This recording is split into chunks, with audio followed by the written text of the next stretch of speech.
দাঁড়ার উপরে কিছু অসুবিধা নেই। এটা দেখেছিস আকাশ? ও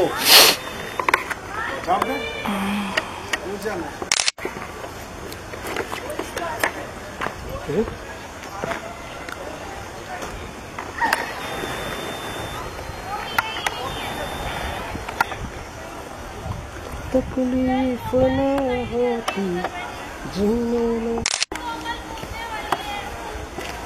तकलीफ न होती जीने में। একদম মহেঞ্জোদারোর মতো, তাই না বাবা? এখানে যা ছিল তোমাকে অনুমান করে দিতে হবে। কি যেরকম এখানে যা ছিল সেটা তো অনুমান করে নিতে হবে কি ছিল। মোটামুটি বুঝে নিতে হবে এখানে ছিল, এখানে ছিল।